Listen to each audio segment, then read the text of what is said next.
Hey folks, welcome back to the Digital Imaging channel. I'm Will, and today we're going to be talking about the final three factors 7 to 9 of microfiche scanning costs and how they will affect your price. So far, we've covered factors 1 to 6, which are the number of microfiche sheets, the type of fiche, resolution, indexing requirements, subcontractors, and the project schedule. So now we are on factor 7, which is capacity. And by capacity, it's very similar to schedule, but capacity is basically what we have on our plate as BMI. Again, this is if you're working with us. What we have on our plate as BMI and what we're able to accommodate if you have a project. So if you came to us and said, hey, I need to start my project on August 1st and I need to be done by September 30th. 2-month project, and let's say the number of fiche at a normal schedule would be a 4-month project. So to us, that schedule would already be contracted, which we can accommodate, might affect the price, but we need to take a look at our capacity as well. So if we already have complete booking for microfiche scanning projects and we're not able to fit that project, either A, we'd have to work something out with you, maybe start it earlier, start a little later, or potentially work with another client and adjust their schedule. That can affect the price as well because we need to bump something to get you in to make it work for you. So that's one variation of capacity that could affect your project price. It doesn't usually come into play, but in rare cases it can.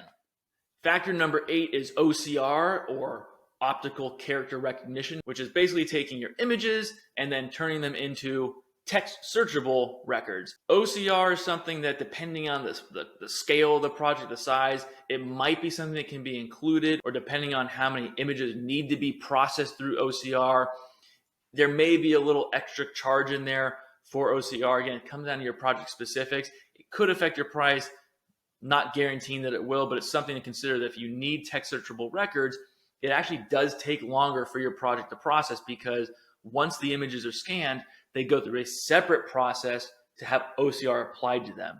So it is something that affects our internal timelines and our capabilities, because it's another piece of the puzzle of your entire workflow. Finally, we come to factor number 9, the last factor, which is project output. And that is how we are going to deliver the images to you.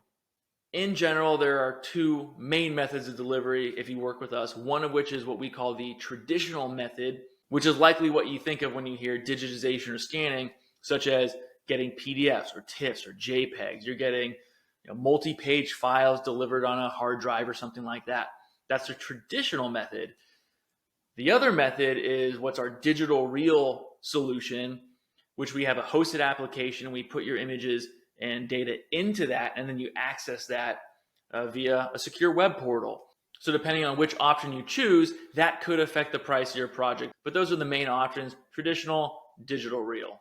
If you're curious about what digital reel is and what we mean, compared to a traditional project, check out our digital reel demo video, which I will link in the description below. That is it. Factors 7 and 9. We have capacity, OCR, and output. We've wrapped up all 9 factors and how they can affect your scanning project price. Take all of them into consideration. These are not necessarily every single factor that could affect your project. These are just the most common ones that we see when working on microfiche digitization projects, and we think it would help you as you get ready to contact a scanning company, things that may come into play when you get your price back. Thank you for watching. We hope you got something out of it, and we'll see you next time.